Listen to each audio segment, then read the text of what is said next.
Assalamualaikum warahmatullahi wabarakatuh. Perkenalkan, nama saya Reputan Ananda, NIM 210501124. Baiklah, saya di sini akan menyampaikan materi yang berjudulkan media online. Media online adalah platform komunikasi yang menggunakan internet untuk menyebarkan informasi, berita, dan konten lainnya kepada publik. Media ini mencakup berbagai jenis format seperti artikel, video, gambar, dan audio yang dapat diakses secara langsung oleh pengguna melalui perangkat digital seperti komputer, smartphone, dan tablet. Sejarah media online. Awal mula media online pada tahun 1960-an hingga 1980-an. ARPANET adalah proyek awal yang dikembangkan oleh Departemen Pertahanan AS menjadi cikal bakal internet pada tahun 1999. ARPANET menghubungkan beberapa universitas dan lembaga riset.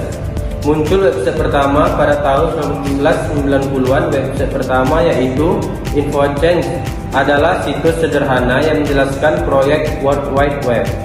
Era media sosial muncul pada tahun 2000-an.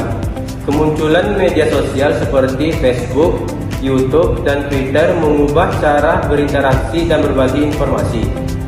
Media online telah berkembang pesat dari sekedar platform informasi menjadi alat penting dalam komunikasi, hiburan, dan interaksi sosial.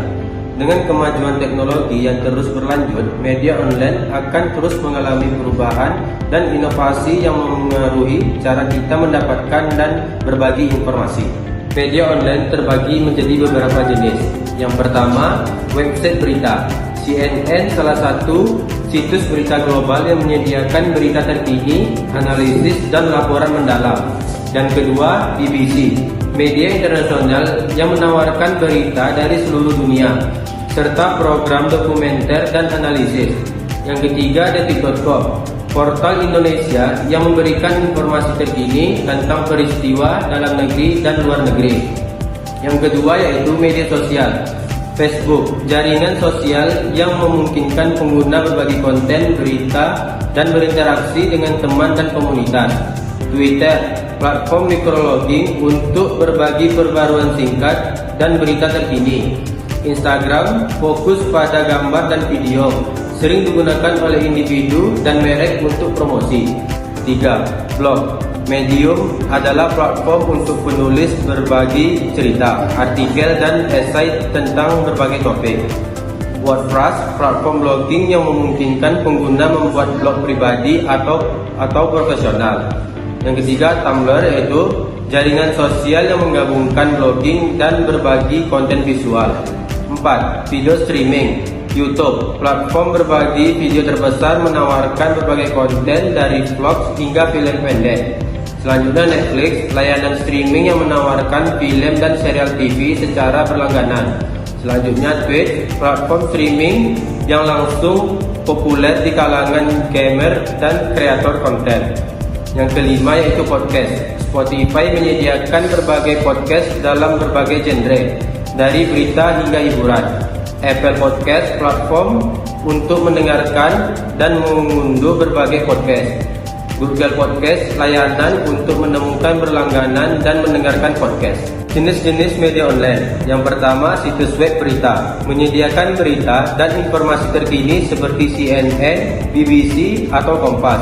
Yang kedua, blog, platform pribadi atau kelompok yang membahas topik tertentu, bisa berupa tulisan, gambar, atau video, contoh Medium dan WordPress. Yang ketiga, media sosial, platform untuk berbagi konten dan berinteraksi seperti Facebook, Twitter, Instagram, dan TikTok. Yang keempat, podcast, konten audio yang bisa didengarkan kapan saja, seringkali dalam format wawancara atau diskusi, contohnya seperti Spotify, Apple Podcast. Dan yang kelima yaitu video streaming, platform yang menyediakan konten video seperti YouTube dan Netflix. Kelebihan dan kekurangan media online. Kelebihan media online adalah bisa menjangkau seluruh dunia asalkan penggunanya terhubung dengan internet.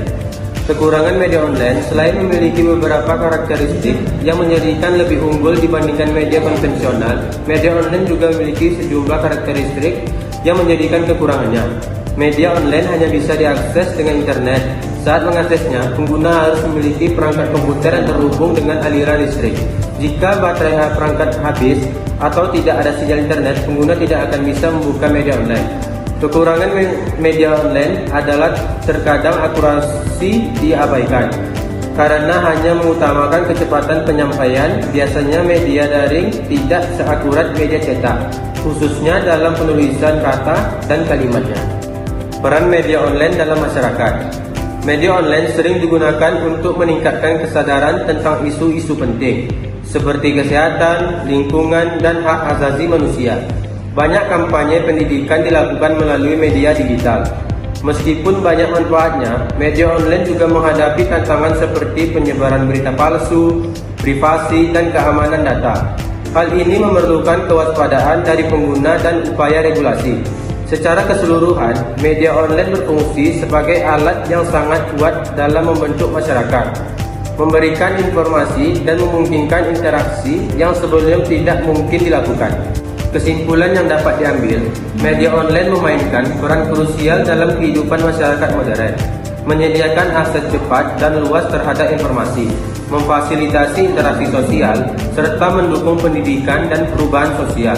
Meskipun menawarkan banyak manfaat seperti pemberdayaan komunitas dan peluang bisnis, media online juga menghadapi tantangan serius, termasuk penyebaran berita palsu dan masalah privasi. Oleh karena itu, pentingnya bagi pengguna untuk bersikap kritis dan bijak dalam mengkonsumsi dan berbagi informasi di dunia digital. Secara keseluruhan, media online memiliki potensi besar untuk mempengaruhi dan membentuk masyarakat. Tetapi penggunaannya harus diimbangi dengan tanggung jawab dan pemahaman yang baik. Sekian dari saya, mohon maaf apabila ada kesalahan. Assalamualaikum warahmatullahi wabarakatuh.